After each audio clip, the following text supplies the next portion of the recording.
All right, welcome to another episode of the Fair Chase podcast. We're recording this end of January. I know this goes out a little later, so I'm for the first time outside in a long time seeing snow come down here in Michigan. It's been warm, which is a bummer. So I have today Sam Soholt on. Sam, you want to introduce yourself, what you do, that kind of thing? Sure. Yeah. Thanks for having me on. My name is Sam Soholt. I am a professional photographer, videographer, and as of lately, public land advocate over the last 5 years. And typically, my years look like being a fully nomadic vagabond, traveling around, In the van. in the van or in the bus or in my truck, whatever rig I can get my hands on. As long as I got the rubber side down, it gets me down the road. That's all I need. Uh, um, but no, I spend as many days as humanly possible in the woods every year. A lot of that is collecting and creating content for various brands in the outdoor hunting space. But mostly I just chose a camera-based profession because it allows me to hunt way more. Yeah. Well, and I've been seeing, you've been hunting as of lately still, right?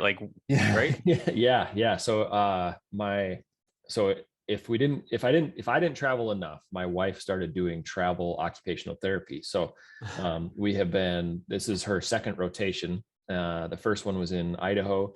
And so we were in Idaho Falls for a few months. And then she had about a month in between jobs when we went back to North Dakota and saw family and friends. And I was doing a bunch of hunting at the time. So she was just kind of bouncing around, seeing everybody. And then her next rotation has been here in Missouri. And so we've been in the St. Joseph, Missouri area for the last few months. So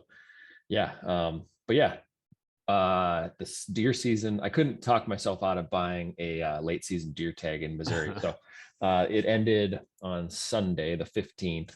And I didn't end up killing a deer, but I was able to hunt another, 5-6 days while I was down here. Totally worth Great. it. Yeah, absolutely. Yeah, because it comes this time of year. But by the way, quite a life you've carved out for yourself. That's pretty sweet. Yeah. It's when it's pretty funny. It's when living in the van or living in the bus or whatever. My brother came up with the best slogan for it. It was homeless by choice, not by choices. That's right. By choice, right? Not by choices. I like that. Yeah, no, it looks like you're having fun. And at this time of year, I'd go buy an out-of-state tag just to get a couple extra. Because it's like now it's been a couple weeks since I've been hunting. I've been doing a little small game, and I went and looked for sheds once, and they didn't find anything, so I don't broadcast it. Yep. Because I don't want people to know how bad I am at just finding them in the woods. There was somebody, everyone's obviously every year it gets earlier. Everyone gets all fired up about the next thing, right? Yeah. So it was like Christmas hit, people started talking about sheds. And so somebody had posted the other day about just not too long and start, looking for some of these, and somebody holding a shed. And I had commented and I was like, I don't know, everybody's waiting. I've been shed hunting for weeks. Haven't found any yet, but you just got to keep grinding. Yeah.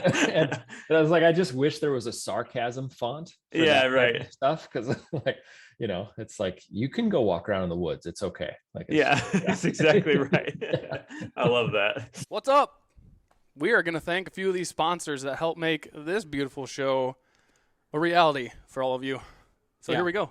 So a big reason, I would say, to why we're so successful and we have so many bucks on the wall is because we use HuntWise. HuntWise is a GPS mapping app that you can download on any phone, any platform.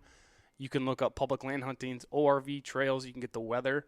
They actually have a HuntCast 2.0 that they teamed up with Jeff Sturgis to make. It's awesome. You need to check this thing out. Go to HuntWise, download the app. I feel like if you go into the woods without optics, it's like going into the woods without pants on. Would you agree with that? To a point.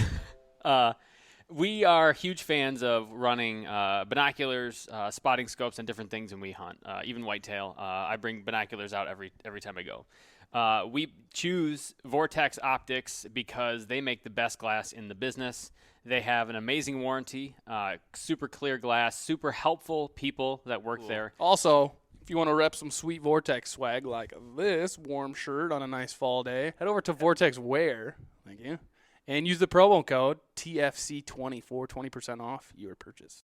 Saddle game, you need to be in it. If you haven't been in it yet, then you don't know what you're missing. Yeah. Trophy Line Tree Sales makes some of the best saddles in the industry. They have 3 different platforms that we use and that are awesome. I want to make a quick plug for the Wingman with a couple steps. You can take one less step, stick, and it's like a combination of a stick and a platform. I've been exclusively hunting out of it this year, and my mobile setup is so sweet. I'm very proud of it. Awesome. I highly recommend the Wingman system. If you're ready to pull the trigger on that and you want to get with James and do the Wingman, head over to their website and you can save yourself 10% on the purchase. TFC10 will get you that. I like to think I single-handedly got James to switch to compound again, but I'd probably be a liar and everyone would call me out on that. We shoot prime bows. We think they're awesome. Great accuracy, super shootable. Made here in Michigan. Made in Michigan, so we love that. It's hard to complain. That's where Jared was made. So surprisingly, we like that. Yeah. Welcome. So go check out these prime bows. We are of a firm belief that the arrow is the lifeblood of the archery industry. We've said it 1,000 times. But in all seriousness, we are huge fans of arrows that are durable, that fly well, and that kind of make up for some of my inaccuracies in the way that I shoot. So we shoot Vector custom arrows. The hammer. That's Thor. They are made in Wisconsin by our buddy Isaac. Great arrows. And if you want to go and get yourself some, have a little bit of a discount, use TFC10 for 10% off. Or call Isaac up and tell him we sent you. Mm-hmm. You want his phone number? Comment below. Yep, comment below.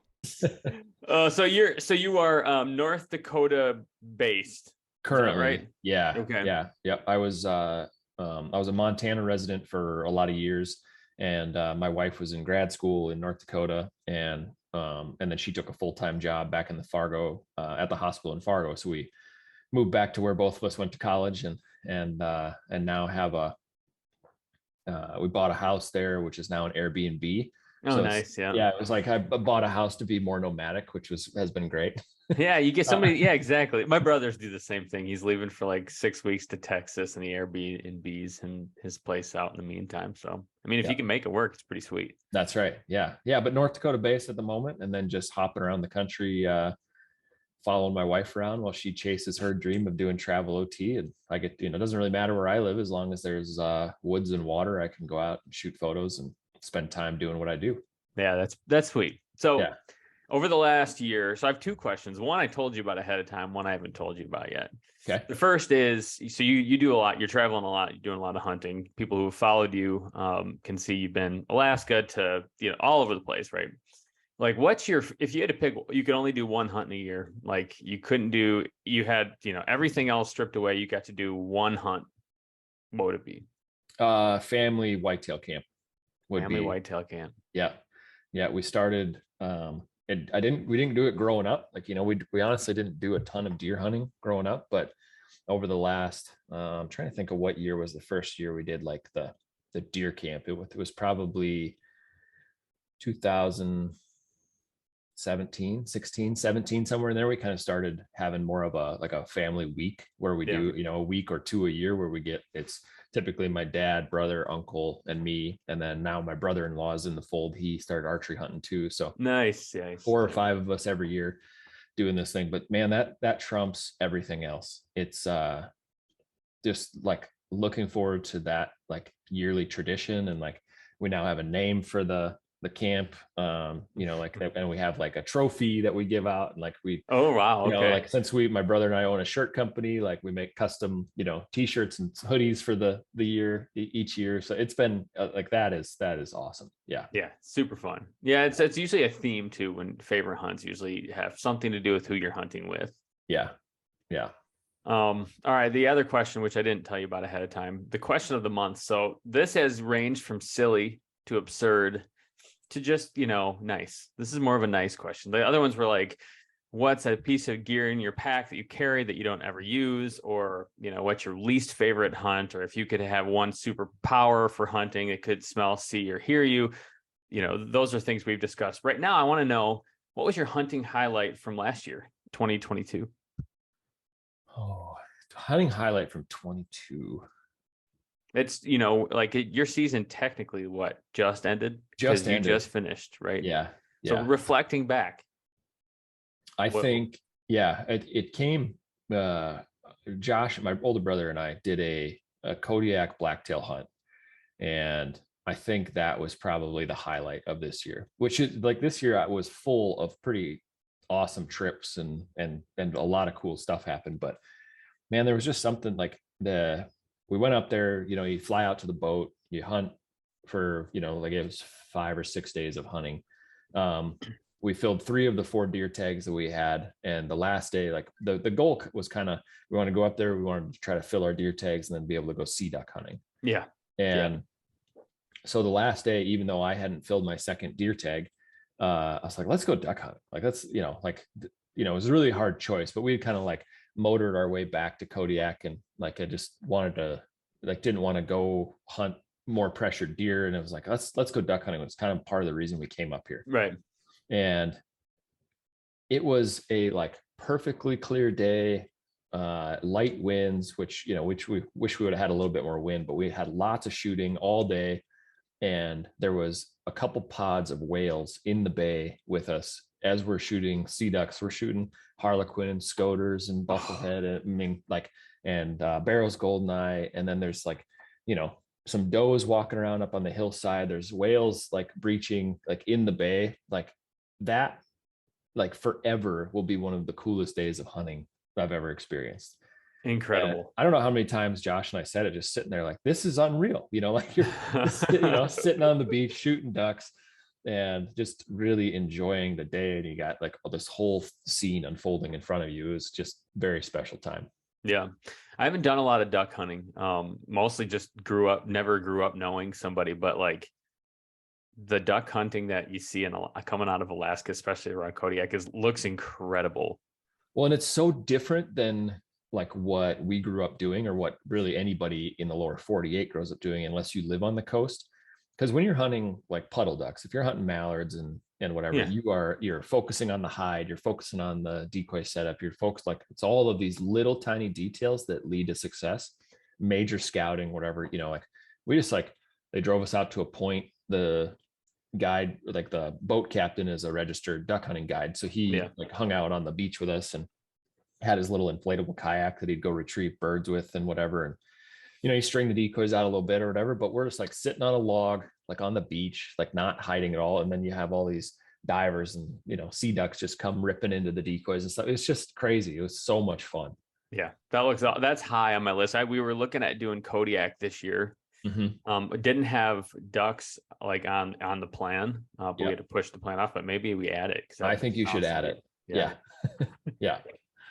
All right. Well, so this is the, as I was telling you, kind of the story series.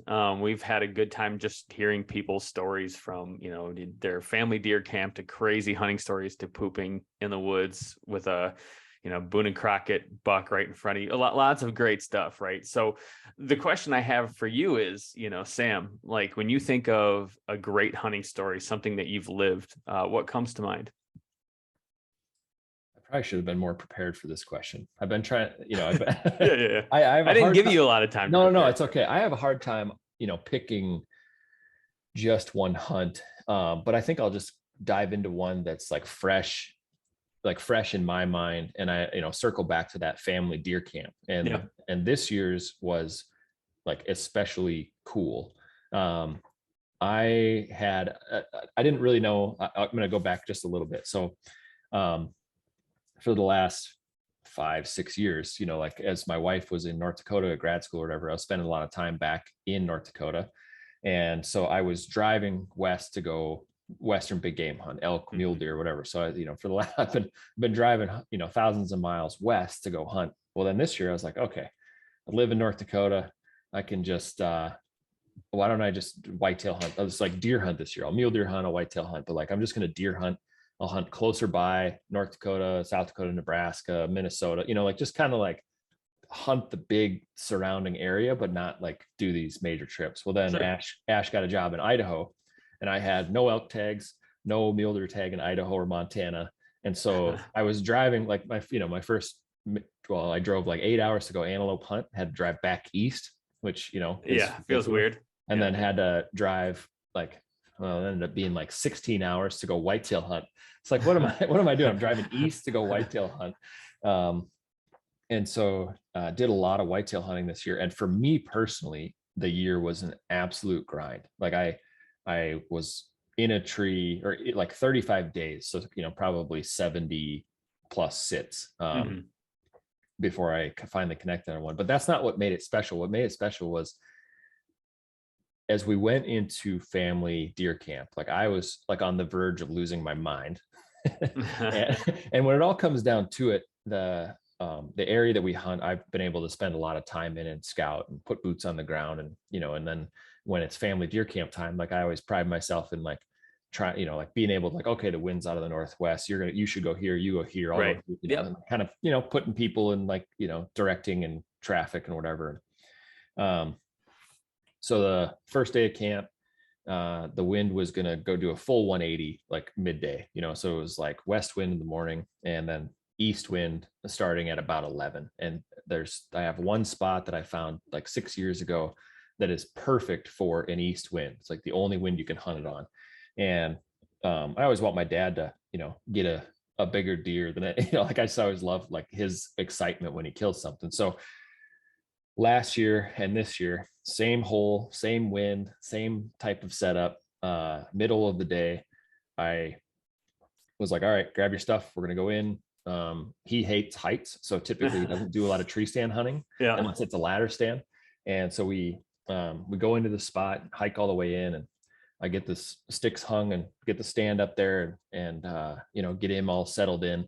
And I remember looking at my watch when I was walking out, and you can kind of sneak out like through this big ditch on the way out. Yep.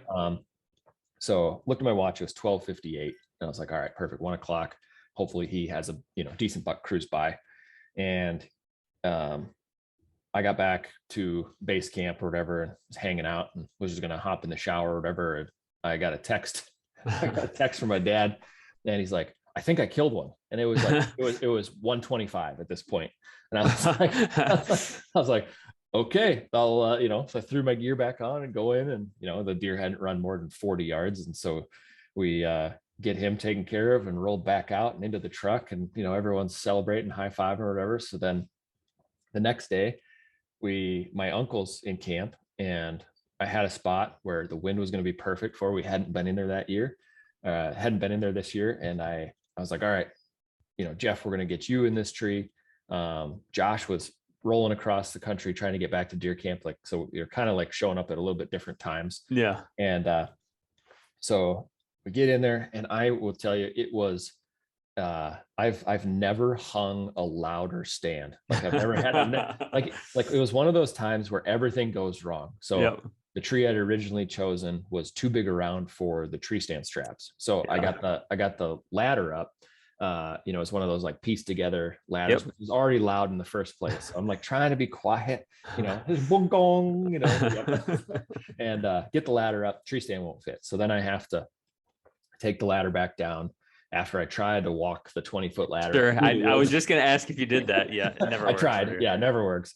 Take the ladder back apart, move like 10 yards, get it up this tree. Well, like the straps for whatever that ladder was, I don't know who makes it, but it's like wind chimes. Like if the little like clasps hit together, like, and my uncle's holding the straps and walking behind me, and it's like ching, ching, ching, ching. Like it literally sounds like a big wind chime. And I am just like, this is never going to work. Like this is right. This is ridiculous. So much metal noise. And so get that stand hung, trim a couple shooting lanes as best I can by like I don't have my pole saw or anything. Anyway, trim a couple lanes, and I leave, and it's about 1 PM, and I go hop in another stand, which I'm pretty excited about. And about, I don't know, 30 minutes later, I get a text from my dad and says, hey, where's the game cart? I was like, well, it's in the trailer. I was like, did Jeff shoot something? He's like, yep, we're going to get it. I was like, all right. So I climbed back. Well, at this time, Josh had just blown in, met up with my dad, and he threw he's like, I'll just we'll get the deer out. I'll hop in the same stand as Jeff was in. So we get in there, we park the truck. I hear my uncle yelling like, woohoo, yeah, you know, like up there. We go in, we haul Jeff's deer out, get it gutted, back down to the truck. And then we go back and unload his deer. And then I had a spot that's really close. And I was like, okay, I'm just going to hop in here for like the last hour of the day. Right. And I drive out, hike into this little spot. It's this little hole in this timber hole where, you know, bucks will move through and check for does. Yeah. And it's middle of the rut. Bucks, like little bucks are running everywhere. There's a doe running around. I'm like, this is amazing. And then I get a text, like the group text from Josh. It's like, another one down. And so he had climbed up in the same tree, killed one an hour and a half after Jeff had shot one. And was he yelling around and everything in there? My too? uncle? Oh yeah. Yelling around. Everyone's talking. Really? Yeah. Yeah. So then I was like, all right, back to the truck, back to the cabin, back to, you know, like we go down, Paul Josh's deer out. So then that night we have an absolute, like it poured rain, but it's like 29 degrees. Okay. All right. And so we wake up the next morning to 1/2 inch, 3/4 of an inch of ice on absolutely everything. There's, you know, trees are going down, branches are going down. So now it's turned like this quintessential rut hunt into kind of like a nightmare because you can't walk anywhere. And then it got really cold. You know, typically after an ice storm, a lot of times you'll have like a warm up where everything will kind of break off. No, it dropped down to like 7 degrees and everything just held. And if you walked anywhere, it sounded like you were breaking glass. And so now Josh was like, all right, well, like 3 of us, you know, our fellow tags, I'll just follow you around with the camera. So it was too dangerous to get into a tree stand because like there was still tons of branches and trees falling down. Popping down. Yeah. Right. Yeah. So we went back the first day we went back into that little hole where I had those little bucks running around. And I just had a feeling that there was a good deer in this spot. And so we got in, got settled. About an hour later, I did like I don't know if you ever do it, but I like to do like, try to be realistic on calling sequences. Mm-hmm. And it's the rut. So like, you know, there's deer chasing or whatever. Yep. So, oh yeah. So I was like, okay, I am just going to make like crazy amounts of noise and, you know, make it sound like there's a young buck chasing, you know. So I have it all on film. I'll never release it because I look like an absolute idiot. But like I go out in this little hole and I'm running back and forth, you know, on the grunt tube, making lots of noise, do like a rattle sequence, and then kind of tuck back into this little cedar tree.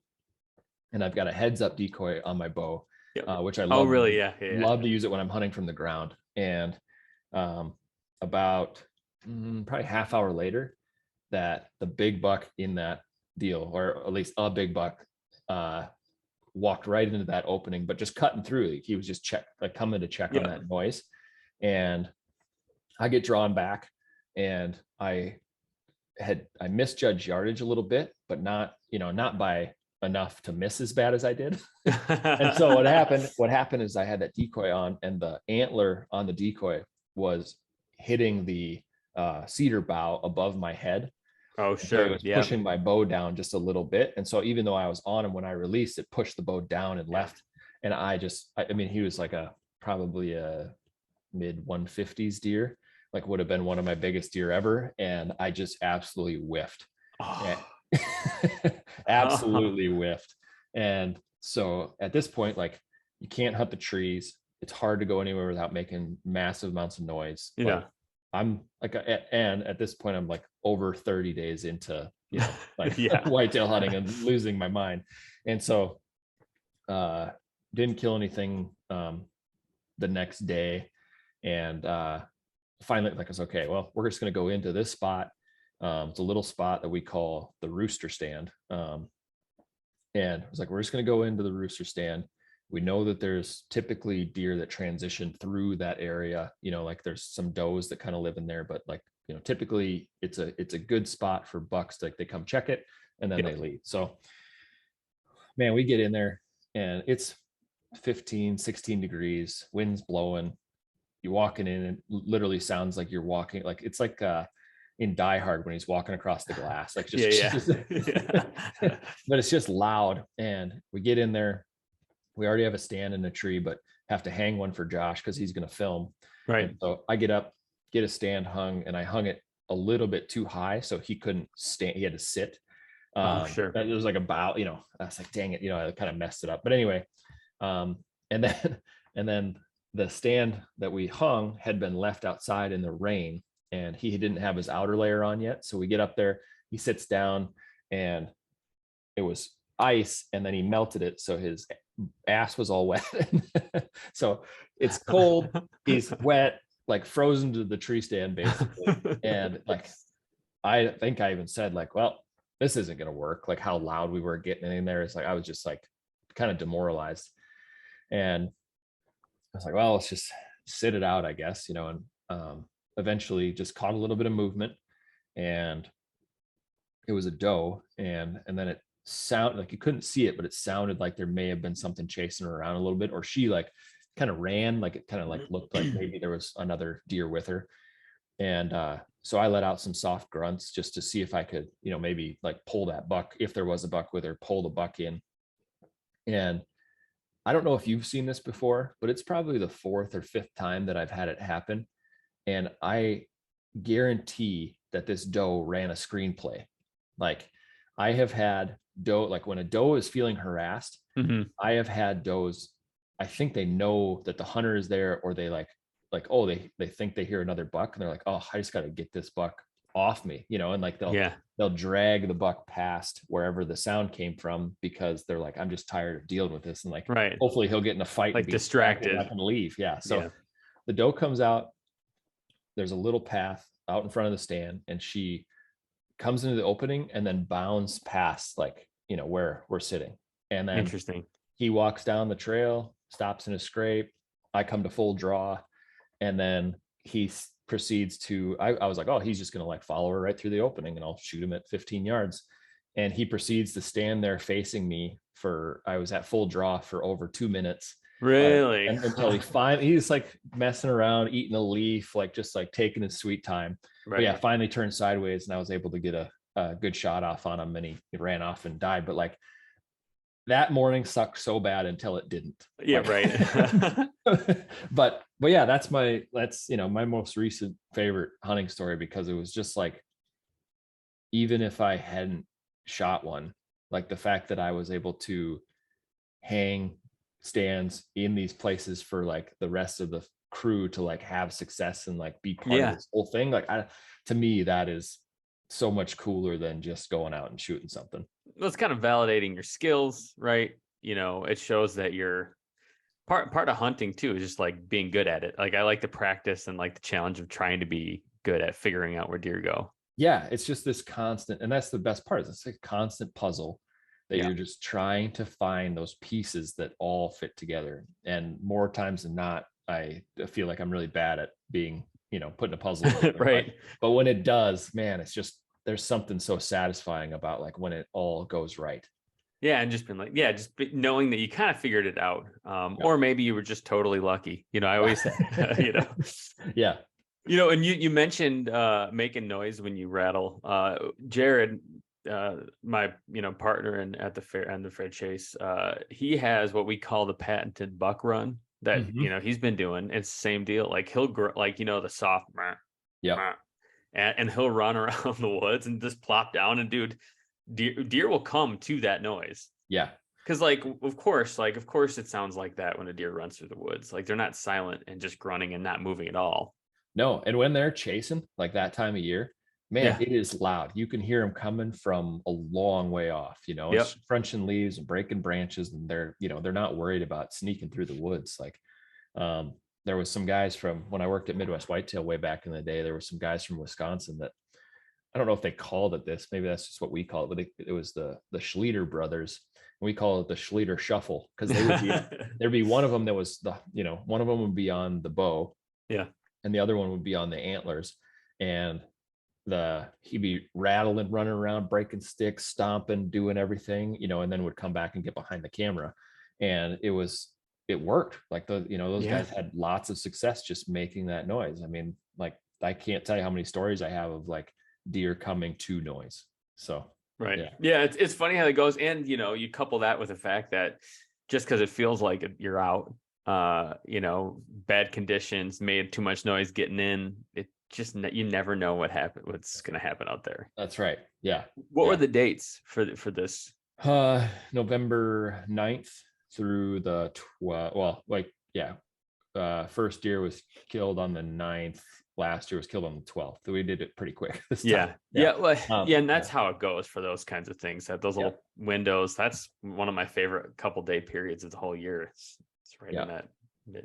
There's tons of people that are always like, the 7th of November is like the best day, and I like the 10th through the 12th has always been my favorite, or 10th, 10th, 11th, somewhere in there. Just that. Same here. Time period. Yeah, exactly. Like ours abruptly ends the great hunting on the 15th of November, just because then gun season starts, and it's still great. I love to gun hunt, but like that pure rut, kind of unadulterated rut with nothing else affecting it as much is sweet right up until then, at least by us quite a bit. Although, and I was just did a podcast with somebody else about this, but the late season has proven to be a fantastic time to hunt the rut. Like I hunted rutting bucks, chasing bucks through Christmas this year. Really? Yep. Like I got them, and I would get them on camera too. I got throw a cell cam out, and you'd see does run by, and then you could just see a buck head down grunting, running through. It was like one of the videos was the 17th or 18th of December. That's crazy. Just moving through, picking up those last few does and estrus. They come, it's a cycle, so they come back around, and so. Like I said, I just talked about this, but it's like all I did, I started seeing it. I'm like, I wonder how long this will go, so I just kept finding this group, one or a couple groups of does, follow them around and just kind of hunt where I kind of think they're going. And there would just be different bucks cruising through, just checking big one, like the biggest buck I had ever shot. I shot this year. I didn't recover, but it was it was like the 6th, 7th of December. Okay.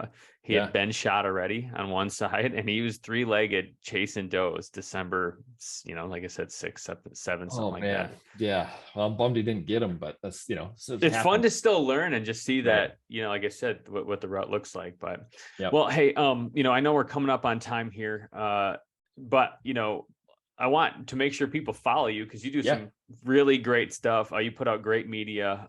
So for people who want to check you out and give you a follow, where can they do that? So Instagram is probably the best, which is just at Sam Soholt. If you want to follow along with anything we're doing on the conservation side, it's at Public Land Tees, which is our apparel brand, which $5 from every item we sell, we donate back to different conservation initiatives. We do a lot of kind of creative ways to raise money for conservation over there. The stamp stuff is fun. The duck stamp thing went awesome this year. In a single round this year, we raised $50,000 for the ducks, buying duck stamps, which is phenomenal because 98% of that money goes right back to the ground, which is a pretty huge deal. Yeah, that's cool. Well, everybody check him out. You're doing really cool stuff, Sam. It's fun to follow you, and hopefully we'll stay in touch here. Yeah, thanks, man. I appreciate it.